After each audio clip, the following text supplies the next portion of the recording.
Ευχαριστώ πάρα πολύ και εγώ με τη σειρά μου.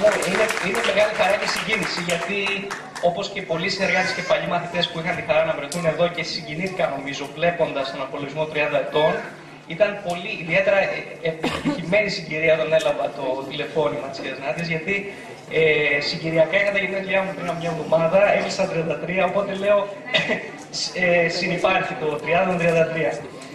Αυτό που κρατάω σαν εικόνα, πάρα πολλές διαφορετικές εμπειρίες, χάρη στο γεγονός ότι η κυρία Νάντια είναι άνθρωπος πολυπράγμων και όπως είπαν και οι προαλήσατες, έχει αγάπη για αυτό που κάνει.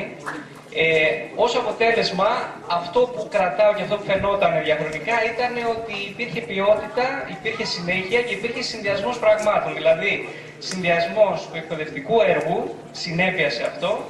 Παράλληλα όμως δινόταν έμφαση και στον ανθρώπινο παράγοντα. Δηλαδή οι συνολικές εμπειρίες που έχω κρατήσει και παραστάσεις είναι μια χαρούμενη ατμόσφαιρα, μια οικογενειακή ατμόσφαιρα και αυτό στα αποτελέσματά του, πρακτικά μιλώντας, στη δική μου πορεία, με βοήθησε πάρα πολύ το γεγονός ότι κατάφερα να μιλάω τουλάχιστον τα αγγλικά, να μιλάω καλά αγγλικά και αυτό είχε άμεσο αντίκτυπο σε επίπεδο και προσωπικό και επαγγελματικό, γιατί αυτό είναι που κάνει τη διαφορά, όχι απλά να μιλάς τη γλώσσα στεγνά, αλλά να μπορείς να αποδίδεις και πιο λεπτά νοήματα και να επικοινωνήσεις όπως η μητρική σου. Αυτό είναι μια πολύ μεγάλη επιτυχία και θέλω να σε ευχαριστήσω και να δώσω συγχαρητήρια για τους γονείς και να ευχηθώ ότι καλύτερο για τη νέα γενιά.